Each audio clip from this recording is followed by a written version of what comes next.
नमस्कार, मी नीता देव. Barshi today YouTube चॅनलमध्ये आपल्या सर्वांचे हार्दिक स्वागत. राष्ट्रीय पातळीवरील आदर्श महाविद्यालयीन शिक्षक पुरस्काराने सन्मानित लोहारा येथील शंकरराव जावळे पाटील महाविद्यालयातील इंग्रजी विषयाचे विभाग प्रमुख डॉक्टर मनोज सोमवंशी सर आज आपल्या सोबत आहे. इंग्रजी विषयाचे व्यासंगी प्राध्यापक, गरीब विद्यार्थ्यांना नेहमी मदतीचा हात पुढे करणारे, सामाजिक जाणीवा जपणारे व्यक्तिमत्व म्हणून त्यांच्याकडे पाहिले जाते.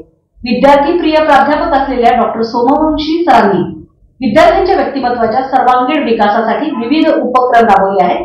आज आपण डॉक्टर सोमवंशी सरांच्या शैक्षणिक वाटचालीचा आढावा घेणार आहोत. सर नमस्कार. बार्शी टुडेमध्ये खूप खूप स्वागत आहे सर आपलं. सर, इंग्रजी विषयाच्या विभाग प्रमुख पदापर्यंत आपली वाटचाल होताना शालेय महाविद्यालयीन जीवनात झालेल्या शैक्षणिक ज्ञानसंस्काराबद्दल, मनावर ठसा उमटवणाऱ्या गुरुजनांबद्दल आणि आपल्या बालपणीच्या सगळ्या आठवणींबद्दल, आपल्या आई वडिलांबद्दल काय सांगायचं? माझा जन्म औसा तालुक्यातील फत्तेपूर या गावी झाला. माझं गाव हे साधारणतः 2000 लोकसंख्येचं गाव आहे. त्या गावामध्ये शैक्षणिक वातावरण तेवढं त्या ठिकाणी नव्हतं, परंतु आमच्या आईवडिलाची इच्छा होती की आम्ही शिकावं आणि काहीतरी नोकरीधंदा करावा किंवा एक आदर्श नागरिक म्हणून त्या ठिकाणी समाजामध्ये पुढे यावं अशी त्यांची इच्छा होती. त्या अनुषंगानं आम्ही प्राथमिक शिक्षण 1ली ते 7वी पर्यंत माझं गावातच त्या ठिकाणी झालं. आम्ही एकंदरीत 5 भावंडे आहोत. त्यापैकी आम्ही 3 जण या शिक्षण क्षेत्रामध्ये त्या ठिकाणी ज्ञानदानाचं काम करतो. त्यामध्ये माझी एक बहीण आहे, त्या सध्या तुळजापूर येथे शिक्षिका म्हणून कार्यरत आहे, आणि माझा भाऊ उमरखेड येथे शिक्षक म्हणून त्या ठिकाणी कार्यरत आहे. तर असं पूर्वीपासूनच आम्हाला इच्छा होती की शिकावं आणि शिक्षक व्हावं अशी माझी पूर्वीपासूनचीच इच्छा होती. त्यामुळं मी नेहमीच घरी आल्यानंतर माझ्या बहिणीचा आणि भावाचा मी अभ्यास घ्यायचा. जसं शिक्षक त्या ठिकाणी त्यांना ट्रीट करतात तशा पद्धतीने मी त्या ठिकाणी करायचं, आणि माझे शिक्षक पण मला चांगले प्रोत्साहन द्यायचे. वर्गामध्ये मी चांगल्या प्रकारचा अभ्यास करायचो. नेहमी मी प्रथम नंबरचा त्या ठिकाणी विद्यार्थी म्हणून त्या ठिकाणी वर्गामध्ये असायचो, आणि शिक्षकही मला प्रोत्साहन द्यायचे. माझ्या जीवनामध्ये जर पाहिलं तर आमचे कांबळे सर म्हणून एक शिक्षक होते आमच्याकडे इंग्रजी विषयाचे.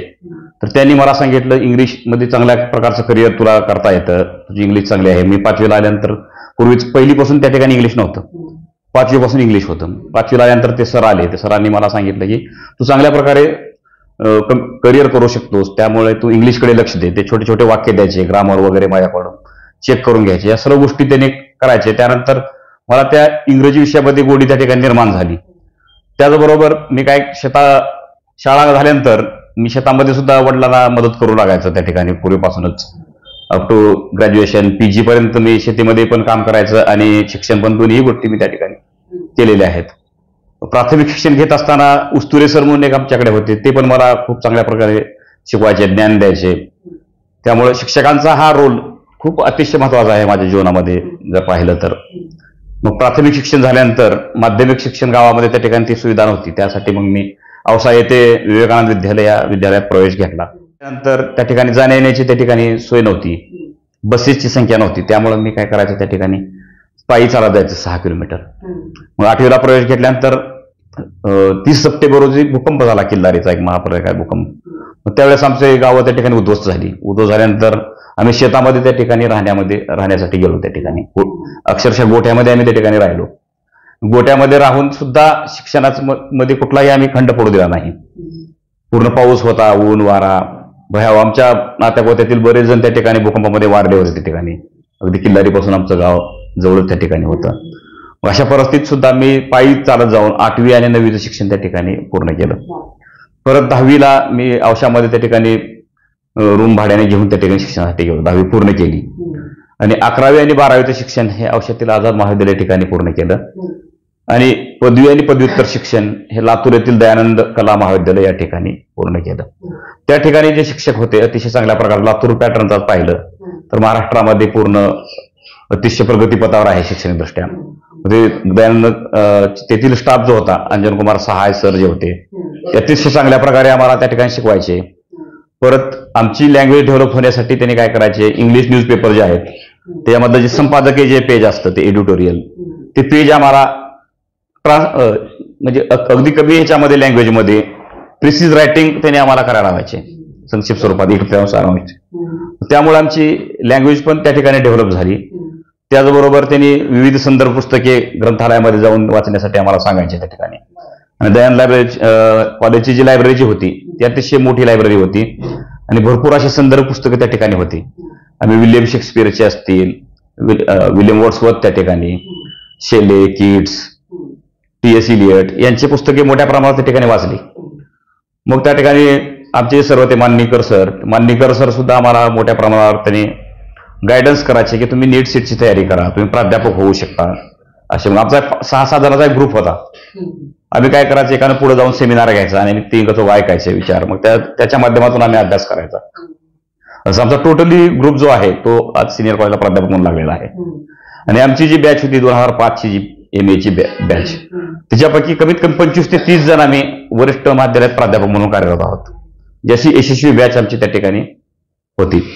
मिरजकर सर जे प्राचार्य होते ते पण आमचे इंग्रजी विभागाचे उपप्रमुख होते. त्यांनी पण आम्हाला चांगल्या प्रकारचे ग्रंथसंपदा, रेफरन्स मटेरियल कसे गोळा करायचं, संदर्भ पुस्तके कसे गोळा करायचे, त्यामधून प्लॉट असायचे त्या ठिकाणी, सब मास्टर प्लॉट्स मधून त्या ठिकाणी आम्ही काय करायचं ते वाचायचे, त्यामधून नोट्स काढायच्या, त्याच्या माध्यमातून आम्ही अभ्यास करायचा. असं MA शिक्षण जे आहे ते अतिशय चांगल्या प्रकारचं त्या ठिकाणी दयानंद कला महाविद्यालयामध्ये झालं.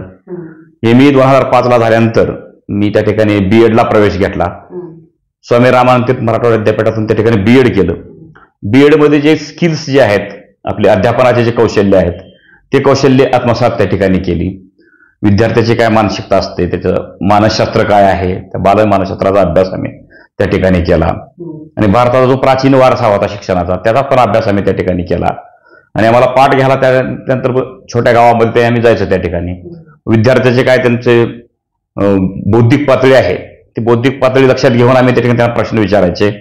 यातून आम्हाला अध्यापनाचे जे बाळकडू आहेत ते आम्हाला त्या ठिकाणी लक्षात आले.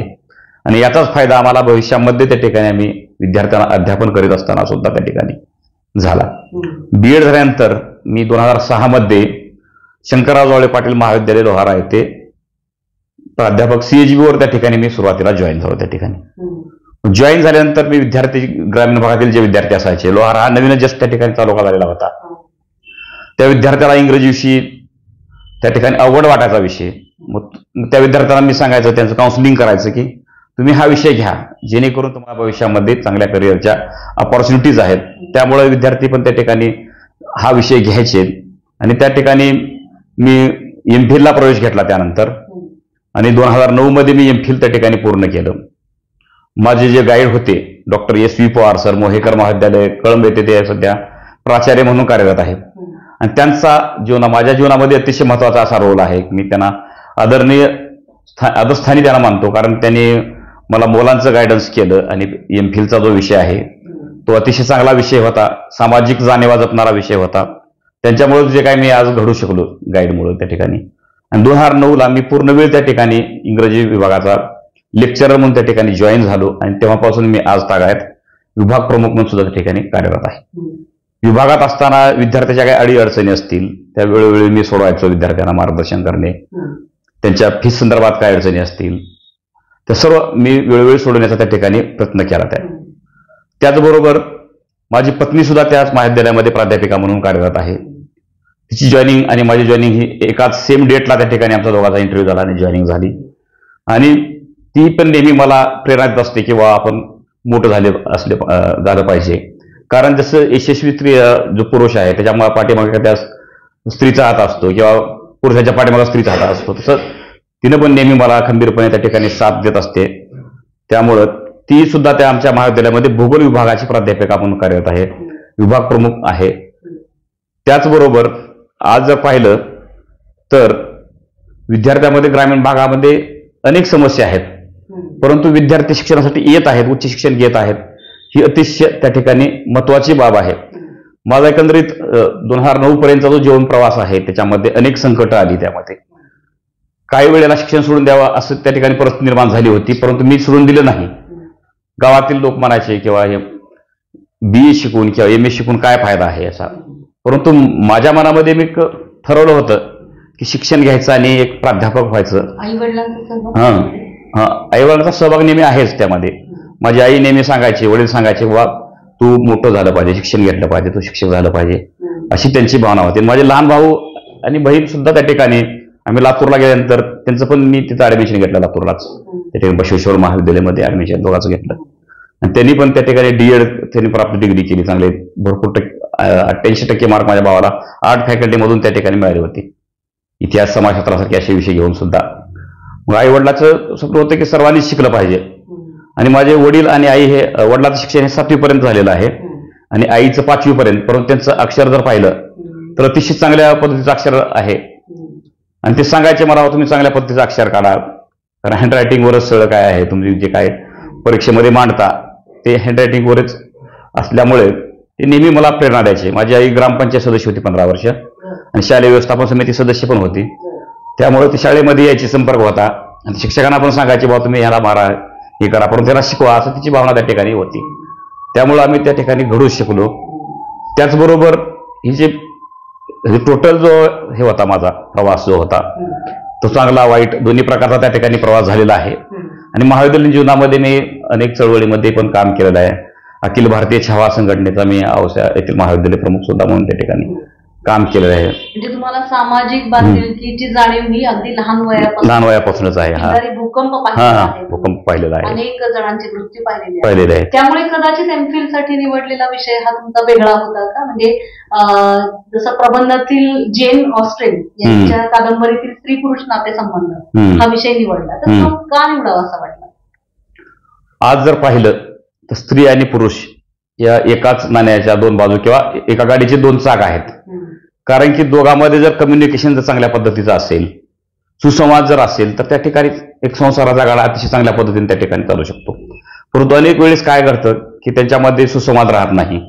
याचा परिणाम काय होतो? घटस्फोट असतील किंवा सेपरेशन असेल, यासारखे सामाजिक समस्या त्या ठिकाणी निर्माण होत आहेत. या सामाजिक समस्या जेन ऑस्टेननं पण त्यांच्या कादंबरीमध्ये मांडलेल्या आहेत. त्या एक स्त्री लेखिका होत्या. त्यांनी 19व्या शतकामध्ये जे काही घडलं त्यांनी त्यामध्ये मांडलेलं आहे. आणि त्यांच्या कादंबऱ्यामध्ये जे फिमेल कॅरेक्टर्स होते ते डॉमिनंट होते. स्त्रियाला नेहमी आपण एक आदराचं स्थान दिलं गेलं पाहिजे. कारण कुठली स्त्री शिक्षण घेत असताना किंवा कुठल्याही राजकारणामध्ये नेतृत्व करत असताना, पुढे जात असताना त्याला सहकार्य केलं पाहिजे, सपोर्ट केलं पाहिजे. पण आज समाजामध्ये ते दिसून येत नाही, सपोर्ट करत नाहीत, सहकार्य करत नाहीत. त्यामुळं ती स्त्री त्या ठिकाणी मागे राहते. त्यामध्ये जे काही क्वालिटीज आहेत त्या क्वालिटीजला त्या ठिकाणी वाव मिळत नाही. त्यामुळं हा विषय त्या ठिकाणी निवडणं गरजेचं होतं. त्याचबरोबर काय, बहीण आणि भाऊ हे सुद्धा एक नातेसंबंध आहे. या नातेसंबंधामध्ये सुद्धा आज दुरावा त्या ठिकाणी निर्माण होत चालले. जे निखळ जे नातं आहे त्या ठिकाणी ते टिकून राहिलं पाहिजे, ते सुद्धा त्या ठिकाणी महत्वाचं आहे. आणि मुलगी आणि वडील हे सुद्धा नातेसंबंध त्या ठिकाणी महत्वाचं आहे. एखादी मुलगी शिक्षण घ्यायचं त्या ठिकाणी म्हणत असते, परंतु वडील काय म्हणतात, नको, काय करायचं शिक्षण, तुझं लग्न करून टाकू. परंतु वडिलांनी सुद्धा त्या मुलीला त्या ठिकाणी सहकार्य केलं पाहिजे, तिला शिक्षण दिलं पाहिजे, तिला स्वतःच्या पायावर उभा केलं गेलं पाहिजे. हे सुद्धा त्या ठिकाणी संबंध त्या ठिकाणी महत्वाचे आहेत. त्यामुळे सामाजिक जाणीवा लक्षात घेऊन मी या ठिकाणी जेन ऑस्टेनच्या ज्या कादंबऱ्या आहेत त्यामध्ये मॅन वुमन रिलेशनशिप हा विषय त्या ठिकाणी निवडला. समाजामध्ये आज अनेक समस्या वाढलेल्या आहेत, हुंडाबळी आहेत. या समस्या ज्या आहेत या समस्या त्या ठिकाणी निर्माण होऊ नये, उद्भवू नये. आता लग्न आहे, लग्न हा माणसाच्या जीवनातील अतिशय महत्वाचा संस्कार आहे त्या ठिकाणी. मग हा संस्कार त्या ठिकाणी होत असताना पूर्वी कसं आईवडील त्या ठिकाणी अरेंज मॅरेज त्या ठिकाणी करायचे, परंतु आज स्वतः त्या ठिकाणी लव्ह मॅरेजकडे प्रमाण वाढलेलं आहे. यातून काय अनेक सामाजिक समस्या निर्माण व्हायला लागल्या.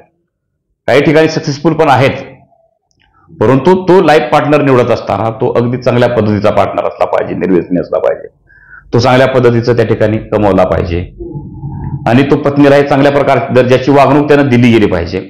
या सर्व घटकाचा अभ्यास त्या ठिकाणी करून मी त्या ठिकाणी हा एमपीसाठी हा विषय निवडलेला आहे. कारण की हा ज्वलंत विषय आहे. कारण स्त्री पुरुष हे दोघांनी एकमेकांचं समजून घेतलं तर त्यांचा संसार असेल, सामाजिक स्वास्थ्य हे चांगल्या प्रकारे राहील. त्यामुळे हा विषय त्या ठिकाणी निवडलेला आहे. छान आहे. खरं तर ग्रामीण भागात पण ही जनजागृती या विषयाची व्याप्ती होणं महत्वाचं आहे. सर, आपण पीएचडी साठी सुद्धा वेगळा विषय निवडलेला आहे आणि एकूणच जागतिक पातळीवरील वर्णभेदाबद्दल तुमच्या विषयानुसार काय सांगायचं? आता वर्णभेद हा पूर्वीपासूनच त्या ठिकाणी चालत आलेला आहे. दोन प्रकारचे त्या ठिकाणी वर्ण आहेत, एक कृष्णवर्णीय आणि एक श्वेतवर्णीय त्या ठिकाणी. मग कृष्णवर्णीय हा नेहमी त्या ठिकाणी इन्फेरियर किंवा खालच्या पातळीचा त्या ठिकाणी समजला गेलेला आहे. याला कारणीभूत काय आहेत? हे ब्रिटिश लोक त्या ठिकाणी कारणीभूत आहेत. कारण ते गोरे लोक त्यांनी अख्ख्या जगावर त्या ठिकाणी राज्य केलेलं आहे. जसं आपल्या भारतात सुद्धा त्यांनी राज्य केलेलं आहे. मग हे राज्य त्यांनी करीत असताना त्यांचा दृष्टिकोन काय होता, या ठिकाणी आपलं कल्चर असेल, आपली इकॉनॉमिक प्रॉस्पेरिटी, त्यांनी आर्थिकदृष्ट्या त्या ठिकाणी आले, अगोदर वसाहती स्थापन केल्या. भारतात जशा वसाहती स्थापन केल्या तशाच आफ्रिका खंडामधील नायजेरिया असतील, दक्षिण आफ्रिका असतील, त्या ठिकाणी त्यांनी वसाहती स्थापन केल्या. आणि हे जे कृष्णवर्णीय लोक होते, निग्रो लोक होते, त्यांना एक तुच्छतेची वागणूक त्यांनी त्या ठिकाणी दिली. त्यांना गुलाम म्हणून त्या ठिकाणी ठेवलं गेलं आणि इकॉनॉमिक सोर्स म्हणून त्यांना त्या ठिकाणी वापरलं गेलं. आता आपल्या भारतात सुद्धा त्या ठिकाणी त्यांचा धर्म, त्यांची भाषा, त्यांचं कल्चर हे लादण्याचा प्रयत्न केलेला गेलेला आहे. आपण जर पाहिलं या ठिकाणी गोवा असतील का किंवा केरळ राज्य असतील, हे तर या राज्यामध्ये त्यांनी, तामिळनाडूमध्ये त्यांचा धर्म, त्यांची भाषा हा लादण्याचा प्रयत्न केला. काही प्रमाणात ते यशस्वी झाले आहेत. त्याच प्रकारचं वातावरण त्यांनी त्या ठिकाणी नायजेरियामध्ये जाऊन, दक्षिण आफ्रिकेमध्ये जाऊन सुद्धा त्या ठिकाणी केलेलं आहे त्या ठिकाणी. मग तिथं जास्त ते यशस्वी झालेले आहेत. परंतु त्या ठिकाणी त्यांचं जे रेसिस्टन्स आहे, त्यांनी त्या ठिकाणी प्रतिकार केला त्या ठिकाणी, की आपला धर्म, आपली भाषा, त्यांचा जो जुना धर्म होता, आपल्या भारतामध्ये जो हिंदू धर्म होता, तसा त्यांचा एक जुना धर्म होता निग्रो लोकांचा, तो राखण्याचा त्यांनी प्रयत्न केला. परंतु त्यांनी अतिक्रमण केली त्या ठिकाणी त्या शाळा उघडल्या, त्यांची लँग्वेज सुद्धा त्या ठिकाणी दडपण्याचा प्रयत्न केला गेला आणि इंग्लिश लँग्वेज त्यांच्यावर लादण्याचा प्रयत्न केला गेला. तर अशा प्रकारचा वर्णभेद हा अमेरिकेमध्ये सुद्धा आहे. अगदी नेल्सन मंडेला त्या ठिकाणी राष्ट्राध्यक्ष होईपर्यंत आफ्रिकेमध्ये सुद्धा त्या ठिकाणी, दक्षिण आफ्रिकेमध्ये सुद्धा मोठ्या प्रमाणावर हा वर्णभेद त्या ठिकाणी चालला गेला. आपल्या देशाचे राष्ट्रपिता महात्मा गांधी यांना सुद्धा त्या ठिकाणी रेल्वेमधून खाली उतरावं लागलं, कारण ते वर्णभेदाच्या ठिकाणी बळी पडले. आता आशिया खंडामधले बहुतांश लोक आपण काय आहोत, कृष्णवर्णीय आहोत. आणि जे युरोपीय खंड आहेत, अमेरिका आहेत, ते लोक आहेत त्या ठिकाणी श्वेतवर्णीय आहेत किंवा गोरे लोक आहेत. तर नेहमी आपलं डॉमिनन्स त्यांनी प्रत्येक क्षेत्रामध्ये दाखवण्याच्या ठिकाणी प्रयत्न केला. भारतातील सुद्धा काही लोक त्या ठिकाणी गुलाम म्हणून वेस्ट इंडिजमध्ये ते घेऊन गेले. जागतिक पातळीवर एक तुच्छतेची भावना, आम्ही एक श्रेष्ठ आहोत, आम्ही हुशार आहोत, अशा प्रकारची भावना ब्रिटिशाची होती. जोपर्यंत नायजेरिया, आफ्रिका, आपल्या भारतानंतर ती त्या ठिकाणी स्वतंत्र झाली. मग ते त्या लेखिका ज्या आहेत, चिमामांडा नगोजी एडिची, हे फिमेल रायटर्स आहेत. त्यांनी ते फिमेल रेसिस्टन्स त्यांच्या कादंबरीमधून मांडलेला आहे, पर्पल हिबिस्कस म्हणून. एक हिबिस्कस जे आहे, एक फुल आहे, त्या फुलावर म्हणजे त्या ठिकाणी कसं, म्हणजे निग्रो लोकाला त्यांनी संबोधित केलं बा पर्पल हिबिस्कस. परंतु ब्रिटिशर्सनी त्या ठिकाणी काय केलं, त्याच्यामध्ये युद्ध सुद्धा झाली, वार झाली त्या ठिकाणी.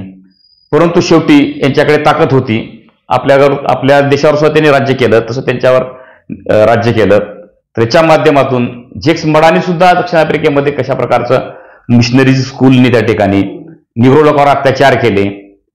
त्याला सुद्धा स्थानिक जे काही लेखक होते त्यांनी त्या ठिकाणी प्रतिकार केला, त्यांच्या लेखणीतून ते मांडलं. तर जागतिक पातळीवर जर अभ्यास केला तर कृष्णवर्णीय आणि श्वेतवर्णीय हा संघर्ष आज पण थोड्या काही प्रमाणात त्या ठिकाणी आहे. दक्षिण आफ्रिकेची क्रिकेट टीम जर असेल तर त्या ठिकाणी एवढे श्वेतवर्णीय, एवढे कृष्णवर्णीय त्या ठिकाणी टीममध्ये असेल, असा कोटा सुद्धा आज त्या क्रिकेट टीममध्ये ठरवला गेलेला आहे. त्यामुळे हा जागतिक पातळीवरचा हा विषय त्या ठिकाणी आहे. त्यामुळेच या विषयाला वाचा फोडण्यासाठी आपण, मी ग्रामीण भागातले विद्यार्थी आहोत, कृष्णवर्णीय आहोत, या दृष्टिकोनातून मी हा विषय त्या ठिकाणी येण्यासाठी घेतला. धर्मभेदावरती चालू आहे, हा जागतिक पातळीवरला. सर, इंग्रजीला वाघिणीचं दूध असं म्हणलं जातं. अलीकडे मातृभाषेचं महत्व आणि या भाषेचा आग्रह धरला जातो. या पार्श्वभूमीवर इंग्रजीचे ज्ञानभाषा म्हणून असलेले स्थान आणि ते आत्मसात करून घेण्यामध्ये विद्यार्थ्यांचा असलेला न्यूनगंड, त्याबद्दल काय सांगा? त्या दृष्टिकोनातून विद्यार्थी आणि पालक यांना काय सांगा? तुम्ही जसं सांगितलं की मला आदर्श शिक्षक मिळत गेले आणि म्हणून इंग्लिश विषय सोपा होत गेला आणि त्यांनी मोटिवेट केलं की इंग्लिश विषयातून करू शकतोस, तशा पद्धतीने तुम्ही काय सांगा? ज्ञानभाषा म्हणून कुठल्याही भाषेतून शिक्षण घेतलेलं अतिशय चांगलं राहील, पण इंग्लिश जी भाषा आहे ती एक जागतिक पातळीवरील भाषा आहे.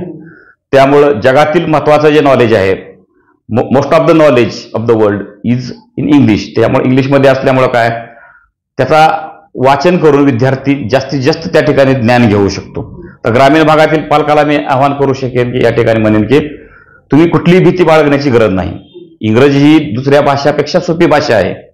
आज आपण दक्षिणेकडे जरी गेलो तर त्या ठिकाणी केरळ असतील, तामिळनाडू असतील, या राज्यामध्ये साधा रिक्षावाला सुद्धा एक किंवा भाजी विकणारा माणूस सुद्धा अतिशय चांगल्या प्रकारे कम्युनिकेशन इंग्लिशमध्ये त्या ठिकाणी करू शकतो. मग आपण का करू शकत नाही? आज पहिलीपासून त्या ठिकाणी इंग्लिश या विद्यार्थ्यासाठी आहे, पूर्वी 5वी पासून होती, तरी पण त्या ठिकाणी शिकले गेले. मग त्या ठिकाणी वातावरण त्या ठिकाणी महत्वाचं आहे. आणि पालकांना मी सांगेन की त्यामध्ये जॉब ऑपॉर्च्युनिटीज जास्त आहेत ग्रामीण भागातील विद्यार्थ्यांसाठी. कारण की इतर विषय जर पाहिले, इतर विषयही महत्वाचे आहेत, परंतु ट्रान्सलेटरचा जॉब असेल, टुरिस्ट गाईड असेल, तर असे अनेक जॉब आहेत. आणि मोस्ट ऑफ द कंपनीज आहेत त्याच्यामध्ये, BPO सेंटर असतील, त्या ठिकाणी सुद्धा इंग्लिश जे कम्युनिकेशन चांगल्या पद्धतीचे असणारे विद्यार्थी आहेत त्यांना प्रिफरन्स त्या ठिकाणी दिलं गेलं जातं. आता एखादी तुम्ही इंजिनिअरची डिग्री घेतली, त्या ठिकाणी MBA ची डिग्री घेतली, तर हे घेतल्यानंतर तुम्ही ज्या वेळेस इंटरव्ह्यू फेस करण्यासाठी तुम्ही त्या ठिकाणी जाता, फेस करत असताना त्यांनी काय बघतात, तुमचं कम्युनिकेशन स्किल्स कसं आहे, तुमची इंग्लिश कशी आहे. मग हे जर स्किल्स जर तुमच्या अंगी आले, इंग्लिश जर तुमची चांगली असेल, तुम्ही चांगल्या प्रकारे जर कम्युनिकेट करू शकत असता, कंझ्युमरला, ग्राहकाला चांगल्या प्रकारे जर तुम्ही त्या ठिकाणी सेवा देऊ शकत असता, तर त्या ठिकाणी यासाठी सुद्धा खूप संधी आहेत. तुम्ही आता कसं म्हणालात की रिक्षेवाला आणि भाजीवाली सुद्धा इंग्लिश बोलू शकते, ते फक्त सराउंडिंग बॅकग्राऊंड. ग्रामीण भागात असं सराउंडिंग मिळू शकत नाही. मग त्या लोकांनी काय करायचं? त्या लोकांनी काय करायचं, किंवा छोटे छोटे पुस्तकं त्या ठिकाणी जे आहेत, स्टोरी बुक्स आहेत, स्टोरी वाचायच्या विद्यार्थ्यांनी. त्यांच्या काही क्वेरीज असतील तर ते शिक्षकाकडे जाऊन त्या ठिकाणी सॉल्व्ह करायच्या. ग्रामरचे छोटे छोटे वाक्य, टेन्स पासून ते active wise, passive wise, direct indirect, articles, याचा बारकाईने अभ्यास करायचा. आणि त्यांचे जे मित्र कंपनी आहेत, त्या मित्र कंपनीमध्ये मोडके तोडके वाक्य त्या ठिकाणी बोलायला सुरुवात करायचे. प्रॅक्टिस मेक्स मॅन परफेक्ट त्या ठिकाणी म्हणलेलं आहे अगोदरच. त्यामुळे प्रॅक्टिस जर झाली तर तो विद्यार्थी चांगल्या प्रकारे त्या ठिकाणी घडेल. आम्ही MA ला असताना तेच करायचं. आमची स्पोकन कम्युनिकेशनची स्किल आहे ती तेवढी चांगली त्या ठिकाणी नव्हती. मग आम्ही 5-6 जणांचा ग्रुप होता, 2-3 मुली होते आणि 2-4 मुलं. तर आम्ही एक जण जायचं स्टेजवर जाऊन, ते एखादा क्लास, MT क्लास असेल, मोकळा वर्ग त्या ठिकाणी असेल, ठिकाणी जायचं आणि बोलायचं. मग समोर ऐकायचे 5-6 जण आमचे. मग काही क्वेरीज असतील, बोलताना काही प्रॉब्लेम्स जर येत असतील तर ते सांगायचे त्या ठिकाणी. मग आम्ही ग्रुपमध्ये बोलत असताना सुद्धा आम्ही इंग्लिशमध्ये त्या ठिकाणी कम्युनिकेशन करायचं. त्यामुळं आमची फ्लुएन्सी त्या ठिकाणी वाढली. त्यामुळे आम्ही जे प्रोनाऊन्सिएशन आहे ते सुद्धा आमचं त्या ठिकाणी डेव्हलप झालं आमचं. कारण कुठलीही गोष्ट अशक्य नाही जगामध्ये. त्यामुळं ग्रामीण भागातील विद्यार्थ्यांनी जरी त्याकडे फक्त इंटरेस्ट घेत नाहीत विद्यार्थी, इंटरेस्ट जर घेतला आणि चांगला जर त्यामध्ये 100% त्या ठिकाणी जर त्याने लक्ष देऊन जर ते काम केलं तर ते यशस्वी होऊ शकतात. त्यामुळं ग्रामीण भागातील विद्यार्थ्यांनी मागे राहायची गरज नाही. कारण आज IAS जर पाहिलं, अनेक विद्यार्थी झालेले आहेत, ते जिल्हा परिषदेच्या शाळेमधून त्यांनी IAS झालेले आहेत. मग त्याचं कारण काय आहे? कारण त्यांनी त्याच्यामध्ये जीव ओतून त्या ठिकाणी अभ्यास केलेला आहे. आणि असं जर केलं, प्रॉपर एन्व्हायरमेंट तयार होत असतं. एन्व्हायरमेंट काय कायमस्वरूपी राहत नाही.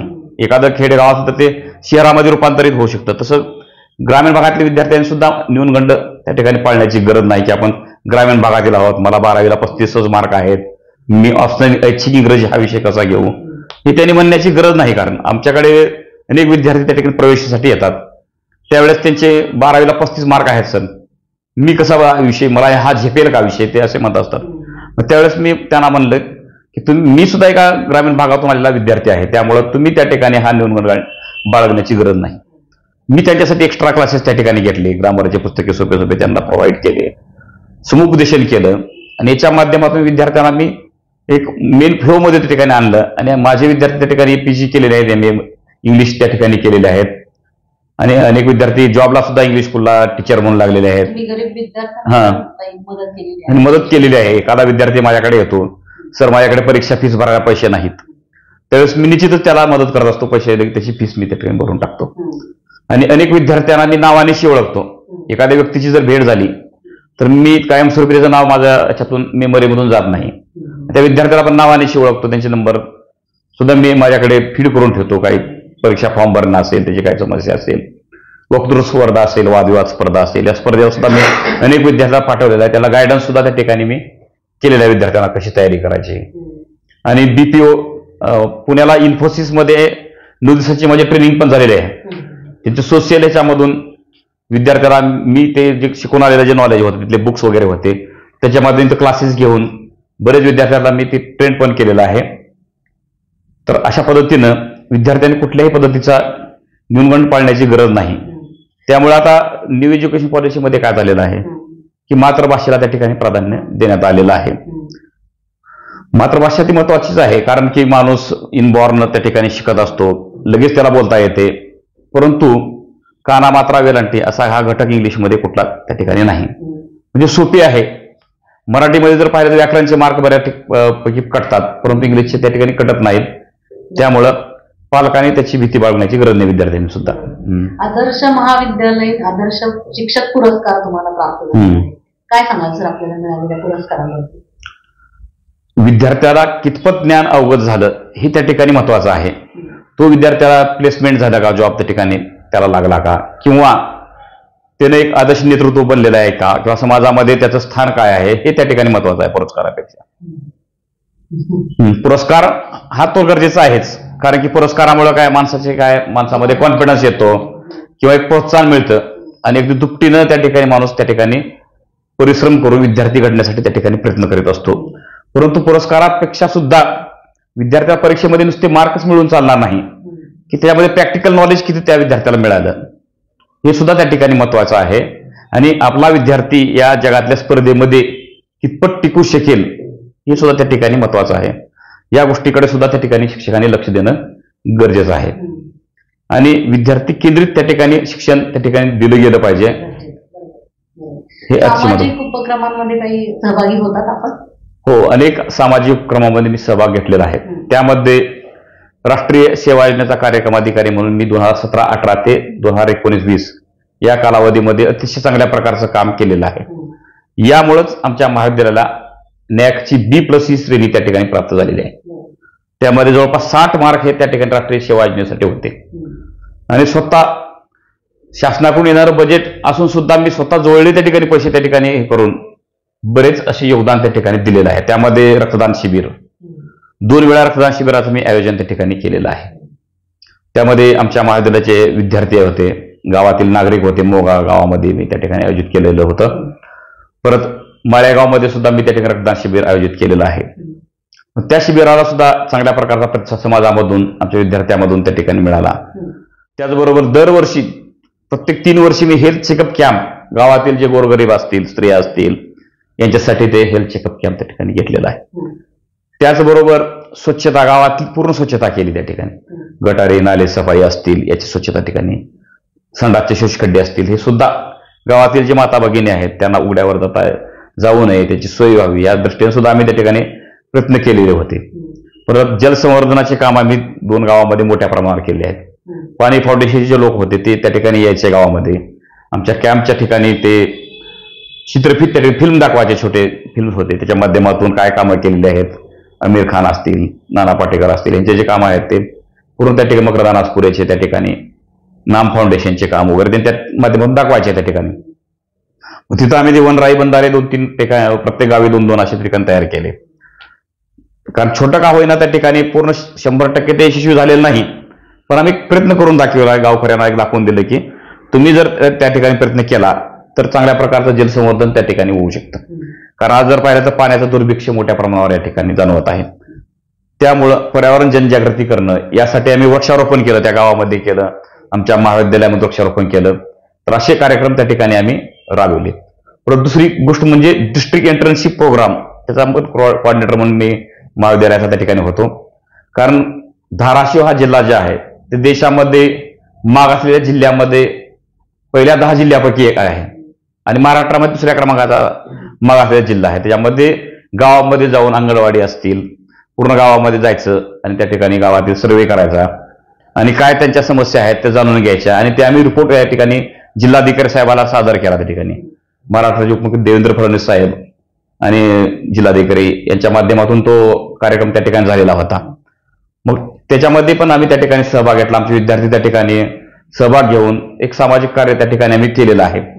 दुसरी गोष्ट म्हणजे उन्नत भारत अभियान म्हणून एक पंतप्रधान नरेंद्र मोदी यांनी या ठिकाणी हे केलेला एक उपक्रम आहे. त्यामध्ये 5 गावे त्या ठिकाणी दत्तक घ्यायची असतात.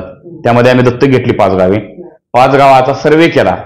त्यामध्ये जवळपास 50 ते 60 प्रकारचे त्या ठिकाणी प्रश्न होते. त्यांच्या काय समस्या आहेत, त्या लोकांच्या पाणी आहे का, वीज आहे का, त्यांच्या घरामध्ये कुठली चूल वापरली जाते, या गोष्टीचा सुद्धा त्या ठिकाणी आम्ही अभ्यास केला होता. आणि शासनाच्या काय स्कीम आहेत, पेन्शन योजना आहे, अटल पेन्शन योजना वगैरे, शेतकऱ्याला ज्या योजना आहेत, तर त्या योजना त्यांच्यापर्यंत पोहोचतात का याचा सुद्धा अभ्यास त्याच्यामध्ये आम्ही केलेला होता. एकंदरीत 5 गावचा सर्व्हे करून त्या सर्व्हेचा रिपोर्ट आम्ही सादर केला आणि त्या रिपोर्टच्या आधारावर प्रत्येक गावासाठी 3 लाखाचा एक प्रोजेक्ट त्या ठिकाणी मिळणार आहे लवकरच त्या ठिकाणी. तर जेणेकरून या ग्रामीण भागाचा जो काय हा पालट त्या ठिकाणी त्याच्या माध्यमातून होऊ शकेल यासाठी सुद्धा मी त्या ठिकाणी उन्नत भारत अभियानचा समन्वयक म्हणून सुद्धा त्या ठिकाणी भूमिका वठवलेली आहे.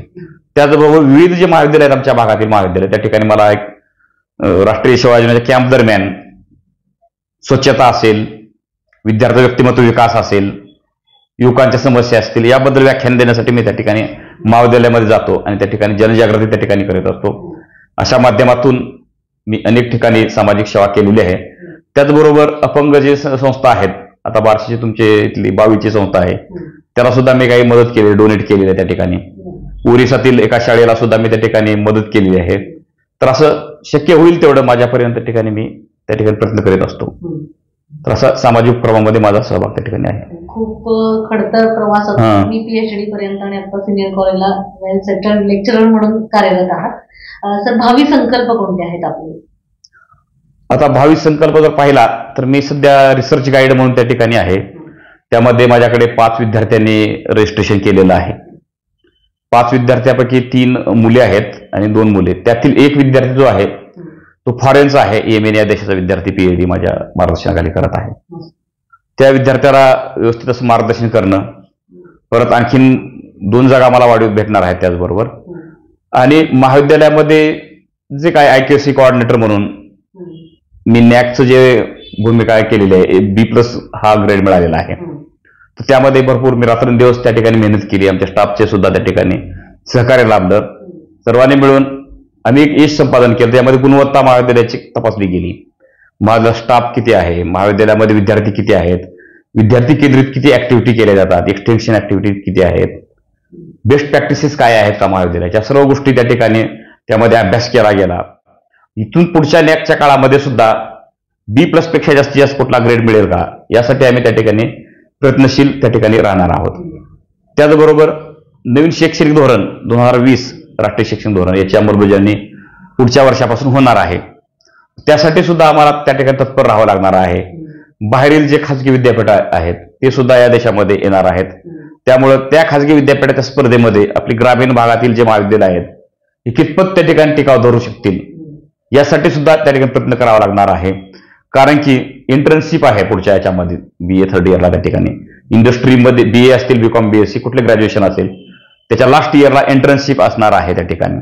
त्या इंटर्नशिप कमिटीचा सुद्धा त्या ठिकाणी मी नोडल ऑफिसर आहे त्याचबरोबर.